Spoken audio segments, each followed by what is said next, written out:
On this episode, area sales managers Nolan Wilkens and Lynn Williams join us today. Merschman Enlist E3 soybeans are bumping over 100 bushels per acre on the combine yield monitor. Hear Ben explain why recent frosts are affecting soybean harvest. Seed treatment, variety placement, population, and other factors all go into high-yielding soybeans and the difference in cost and profit per acre. Make sure you're subscribed and following all of our social media accounts in order to get the latest news from Merschman Seeds, your friend in the field. Welcome to Cup of Joe, Season 2, Episode 12. We got Nolan Wilkens, Ben Pieper, and Lynn Williams here with us today. We're going to talk about some things that are going out around in the countryside and hopefully get some questions answered. And obviously, you know, Joe and Turk aren't here today. They're out and about, so it's the four of us for now. So, Nolan, how about you? What do you got going on? Well, I've got a lot of customers. They're combining beans and seed beans. I do have one customer in Jacksonville that called me and was kind of jumping up and down. He's pretty excited. The Kennedy 1936 Enlist soybean, he said about 30 acres was doing over 100 bushel. So Yeah, I saw the email. It was 33 acres at 108 bushel, I believe it was. Yep. That's pretty phenomenal, especially over there. Now, you said, when were those planted? Do you know? It would have been late May, early June. Yeah. So.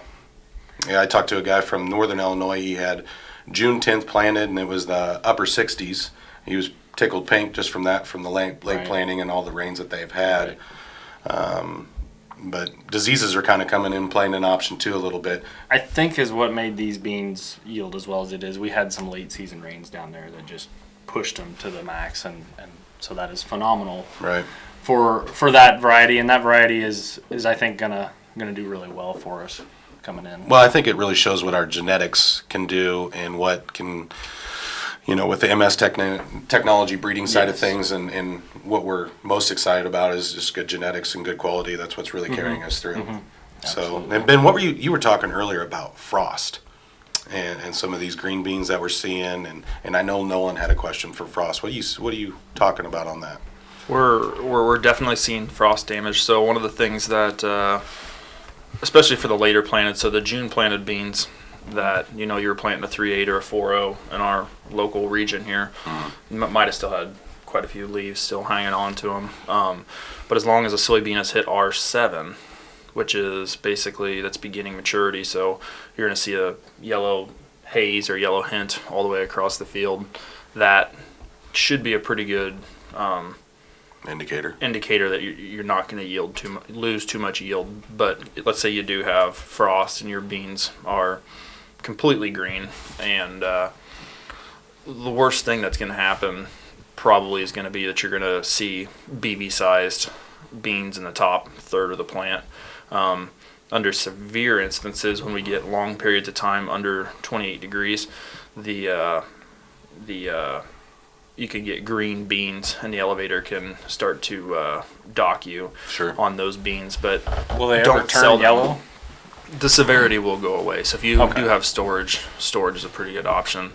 One of the Iowa State's main recommendations was don't throw them at the elevator right away. Maybe store them and dry them and get them, so that'll go away. Right. Beans are very hygroscopic, like Joe's talked about in the past. So if you throw a few lima beans in to the whole mix, like if you have wet beans and they're like the size of lima beans, they'll shrink down just because the beans will transfer moisture just by touching each other. So I don't think locally here we're in too bad a shape. I think the frost is definitely going to push beans towards maturity, and it's actually going to help us out get some of these beans combined that are out there. Really, really, really nice looking stuff. 3 frosts so far? 4? 4. Yeah. What are you seeing for field work over in your area? A lot of beans coming out. Everybody was gung-ho on beans this week. Everything's kind of getting ready. Like you said, Ben, the frost pushed them along. I did see somebody putting on anhydrous, so I don't know how that's going to work out. I would think that they would lose quite a bit of nitrogen this early. I hope they have N-Serve in it. It's not a customer of mine. I just saw them driving down the road. So N-Serve, this is where, in my opinion, N-Serve is actually going to help pay off, because a lot of the times when guys are using N-Serve in November, the soil type or the soil is already cold enough that it may or may not pay off at that point. But if you're slapping the stuff in now with soil temperatures I haven't above 50. tested any soil yet for temperature, so I'd be curious to see what that is.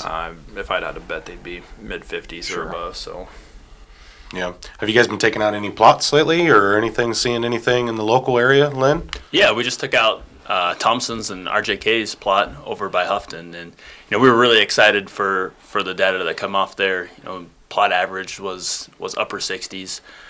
We had our LLGTs average around the 65. Our later season stuff actually did phenomenal. Yeah. We were in the 70s and 80s on our 3.7 and above, and then on the Enlist side, we were our 3.6, 3.7, and 3.9 were all 65, 74, and darn near 80 on yield. So, and that's a tough piece of ground too.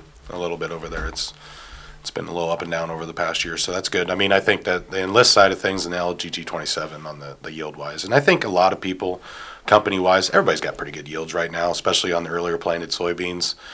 Didn't matter what technology really you used, but what's really is hearing the stories like Nolan, and especially with what we're getting down from down south, some of the reports of over 100 bushel beans. And I think we start tweaking this a little bit, and this is going to become the new norm. We've been kind of in a stagnant situation with yield wise on soybeans for the last few years, and I think right now we're really turning the corner, especially with the Merschman Enlist side of things, and the LGT 27. I think is what it boils down to. LLGT 27s versus Enlist E3. They're both great genetics, good, high yield potential. It's more about placing. I mean, we preach this: placing the right product on the right Absolutely, acre. for sure. Weed pressure and phytophthora and things like that. I think this plot too was the nice part about as the plot moved from west to east, we changed our soil types, and it really showed where putting the right bean on the right piece of dirt would improve the Absolutely. The potential of your overall field, because we had our heavy runner Monroe actually did just slightly less than what our Kennedy did, which is our go anywhere. Yeah. But that Monroe probably isn't perfectly suited for that soil where that Kennedy and Eisenhower were. That was the dream scenario for that, and it just showed that. Don't get sold on the high yield potential just because somebody tells you that it's a high yielder. Make sure that you're matching your environment to your seed selection. And I think another big aspect of hearing a lot of yields out there versus some people not being as happy with some of their yields is seed treatment. It's played a really big role in things. Yes. I know a lot of people being pretty happy with our turpidity on our seed treatment with the even emergence and with it mitigating stress and the stress that it went through this year. It's really paying dividends this year. I had a guy, the creek bottom came out, and he called me and goes, "Hey, I'm going to need to replant." I'm like, "Yep, no problem, you're covered."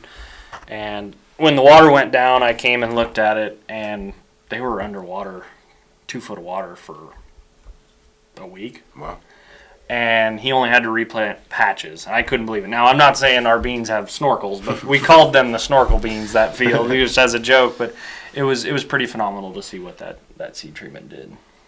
We're talking 4 bushel advantage with our turpidity alone, versus naked beans. We've had this conversation, Ben and I with some producers on having the right setup to your right environment, like we talked before. Down south a little bit here in our southern region, we have some guys that still will plant untreated beans, and just going through a quick discussion on if you lower your population just a little bit, and then we're giving you a yield bump on our in-house treatment, what the return to that farmer is.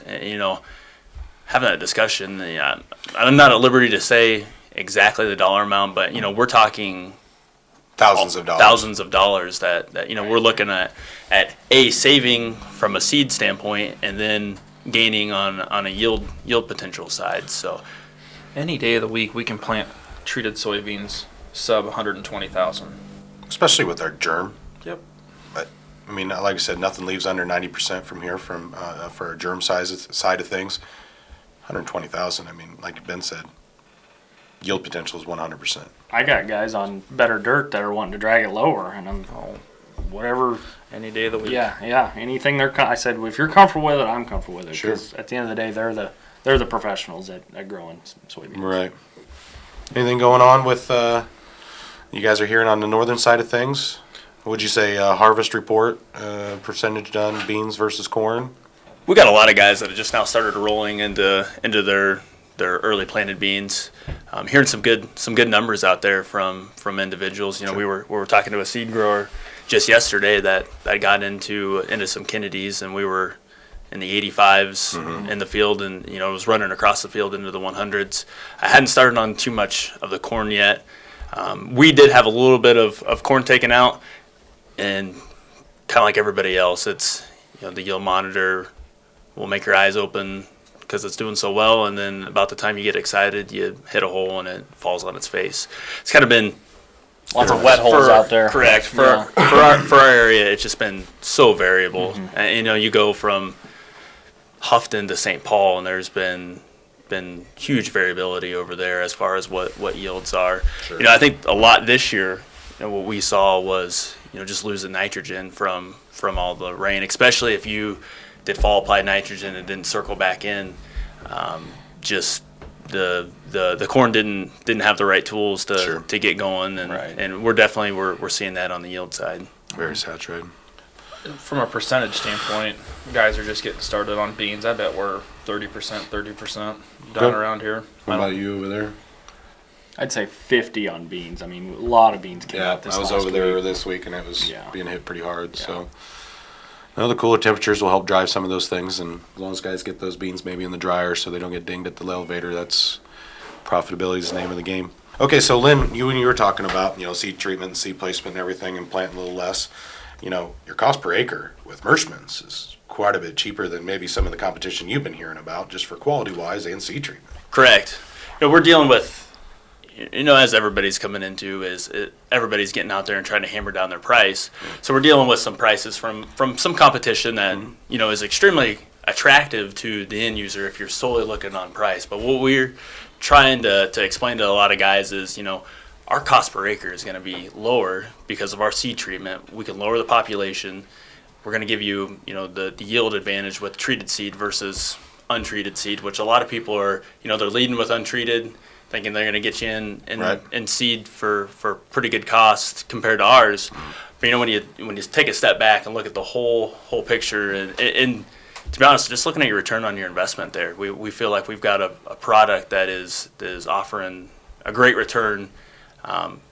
Like a lot of companies, won't they? They'll give you a price, and then I shouldn't say a lot of companies. A lot of different brands will offer you a price, and then you buy them, and then in season they're like, "Oh, do you want treatment on that?" Yeah, yep. If you're in the tractor planting, sure. We need treatment on it. Well, that's another X amount of dollars that you weren't planning for, and so maybe just ask those questions, I guess. I've been telling guys exactly. I've been telling guys, not all seed treatments are created equal. You need to know exactly, if you're not getting at least 3 fungicides and an insecticide on there, and then ours with the flowability agents and the biostimulants on top of that. It's kind of a no-brainer. So, profitability-wise, I think that's what really guys need to start asking on this, when they get to competition. And they're obviously farmers getting called on all day long and all year long from seed companies. I understand that. It's the world we live in. Yep. But, I think as long as everybody stays safe during harvest and has a good harvest, that's what we're really gunning for. I know everybody's been out in the field long hours, and that's another thing. We just want to stress that everybody be safe and watch out for the combines and the tractors out there. I think we're going to have more yield reports too for next week. Absolutely. I think we're going to have a lot more information come in, so we can share that with next week's Cup of Joe. Looks like a little dash of rain coming in here in southeast Iowa on Saturday, Monday, Tuesday, so that'll be a good opportunity for us to get out and see some guys too and see how everything's going.